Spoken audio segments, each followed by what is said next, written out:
السلام علیکم۔ میں امید کرتی ہوں آپ سب خیریت سے ہوں گے اور خوش و خرم ہوں گے۔ میں اللہ سے دعا کرتی ہوں اللہ پاک آپ سب کو خوش رکھے اور جو بیمار ہیں ان کو شفا عطا کرے اور جو ہم میں نہیں ان کی مغفرت کرے۔ ایک واقعہ آپ کی خدمت میں پیش کر رہی ہوں۔ چلتے ہیں واقعے کی طرف۔ مدت سے میرا معمول رہا ہے کہ روز صرف 20 مریضوں کو معائنہ کرتا ہوں۔ میں چونکہ دماغی امراض اور نفسیات کا ماہر ہوں اور میرے پاس جو مریض آتے ہیں ان کے مسائل اور امراض کافی پیچیدہ ہوتے ہیں، اس لیے 20 مریضوں کا معائنہ آسان بات نہیں۔ اس رات کو جب میں کام ختم کر کے اٹھنے ہی لگا تھا کہ میرا اسسٹنٹ اندر آیا اور کہا کہ سر ایک مریض ابھی آیا ہے اور چیک اپ کرنے کے لیے بضد ہے۔ میں نے کل آنے پر اصرار کیا مگر وہ آج ہی اپنا چیک اپ کرنے پر بار بار زور دے رہا ہے۔ کہہ رہا ہے کہ بہت ہی سیریس مسئلہ ہے بلکہ ایمرجنسی ہے۔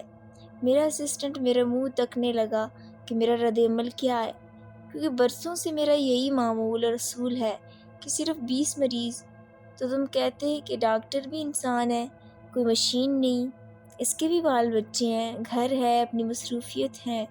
سر میں نے یہی باتیں بتائیں، بہت کوشش کی مگر وہ نہیں مانی۔ اچھا بھیج دو اسے، میں نے وال کلاک پر نظر ڈالتے ہوئے کہا۔ کچھ ہی دیر بعد ایک انتہائی پرکشش اور دراز کا داور جوان میرے کلینک میں حاضر ہوا۔ میں نے بیٹھنے کو کہا۔ اس کی چال چلن اور باڈی لینگویج سے میں متاثر ہوا۔ بات کرنے کا انداز اور الفاظ کا مناسب استعمال مجھے یہ سوچنے پر مجبور کر رہے تھے کہ نوادر اعلیٰ تعلیم مشورہ طلب کرنے آیا ہے۔ حال احوال پوچھنے کے بعد میں نے اپنا مسئلہ بیان کرنے کو کہا۔ اس نے کہا ڈاکٹر صاحب عجیب سی بیماری یا مسائل نے گھیرا ہوا ہے، کچھ سمجھ میں نہیں آ رہا۔ بیماری، مسائل اور مشکلات یہ تو زندگی ہے، یہ سب جڑے ہوئے ہیں زندگی سے۔ میں نے اس کے سراپا نظر ڈالتے ہوئے کہا ڈاکٹر صاحب اب میں کیا بتاؤں، شاید آپ میری بات کا یقین کریں گے، میں خود ان باتوں پر یقین نہیں کرتا، مگر یقین کیجئے کہ یہ 100% درست ہے، کیونکہ ان پراسرار واقعات کا میں خود عینی شاہد ہوں، چشمدید گواہ ہوں، خود میرے اوپر یہ بیت چکا ہے۔ میں نے ہنس کر کہا کہ پہلے آپ بتاؤ آخر ہوا کیا ہے، بعد میں اس بات کا جائزہ لیں گے کہ آپ کی باتیں کس حد تک صحیح ہیں اور کس حد تک غلط۔ بائی دا وے آپ کسی اور کی بیماری کے بارے میں مشورہ کرنے آئے ہیں یا پھر خود آپ کو کوئی مسئلہ ہے؟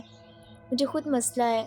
میں چونکہ اٹھا، بڑی حیرت ہوئی کہ ایک ایسا انسان جو باہر سے مکمل طور پر صحت مند نظر آ رہا ہے اندر سے توڑ پھوڑ کا شکار ہے۔ میں نے کہا بسم اللہ کیجئے، اپنی بات پوری تفصیل سے عرض کیجئے۔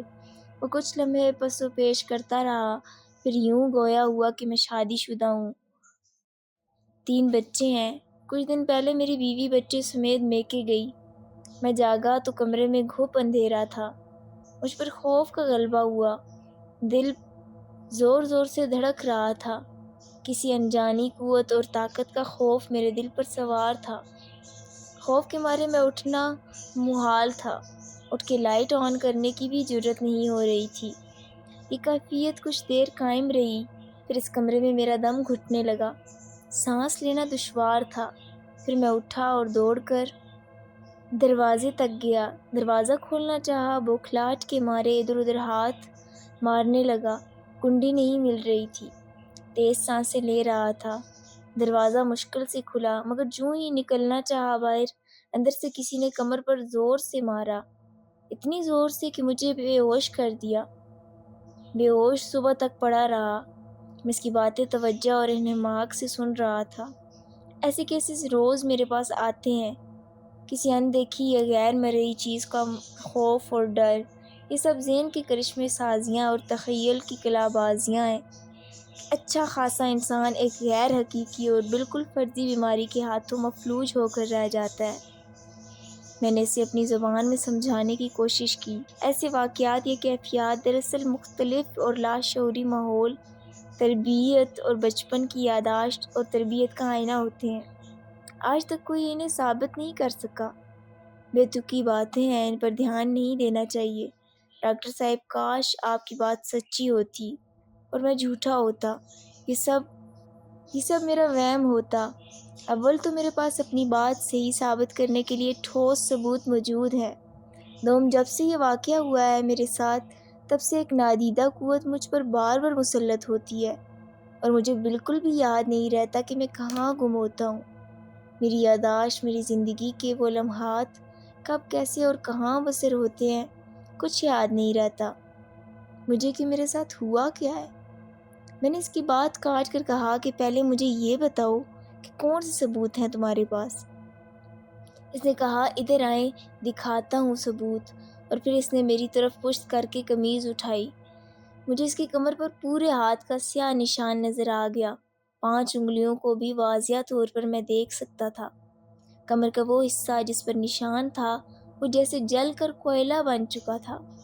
اس کو دیکھ کر میرے ماتھے پر پسینہ آ گیا، حلق میں زبان پھنس کر رہ گئی، چونکہ اس وقت کمرے میں تیسرا کوئی نہیں تھا۔ دوم کلینک کا باقی عملہ جا چکا تھا، صرف ایک اسسٹنٹ تھا، اور وہ بھی پتہ نہیں کہاں مر گیا تھا۔ اوپر سے رات اور اوپر دم گھٹا دینے والی تنہائی۔ وہ واپس اپنی جگہ بیٹھ گیا، میں بھی اپنی کرسی میں ڈھیر ہو گیا۔ میں نے کہا، یہ تو بڑی عجیب و غریب بات ہے، یہ نشان واقعی عجیب سا ہے، بہت خوفناک، بہت ہیبت ناک۔ کیا یہ نشان اس رات کے بعد پیدا ہوا؟ میرے خدا، میں نے خود پر قابو پانے اور اس خوف کی شدت کم کرنے کے لیے جو اس کمر پر وہ سیاہ نشان دیکھنے کے بعد ہوا تھا، کچھ دیر کے لیے آنکھیں بند کی، اس بات کو جھٹلانے کی کوشش کی، مگر خوف کی ایک لہر میرے انگ انگ میں انگڑائیاں لے رہی تھی۔ پھر میں اس کی طرف متوجہ ہوا، مگر مجھے وہ کچھ بدلا بدلا سا دکھائی دے رہا تھا۔ اس کی آنکھوں کی سفیدی، اوہ میرے خدا، اس کی آنکھیں مکمل طور پر کالی تھیں۔ وہ مجھے گھور رہا تھا، ہاں وہ مجھے عجیب انداز سے دیکھ رہا تھا، اور پھر اس کا چہرہ، کان، ہونٹ سیاہ ہو گئے۔ ایک بہت ہی ہیبت ناک، ڈراؤنا اور خوفناک چہرہ میرے روبرو تھا۔ میں بے حرکت ہو چکا تھا، بے دم ہو چکا تھا، کسی قوت نے، نادیدہ قوت نے جکڑ لیا، اور پھر کچھ یاد نہیں کہ کیا ہوا۔ میرے اسسٹنٹ کا بیان ہے کہ وہ بہت مطمئن انداز سے پاؤں میز پر رکھے کرسی میں تقریباً سو چکا تھا کہ میرے چیخنے، چلانے اور رونے پر دوڑ کر میرے کمرے میں آیا۔ وہاں میں فرش پر بے ہوش پڑا تھا، اور میرے سوا کمرے میں کوئی اور نہیں تھا۔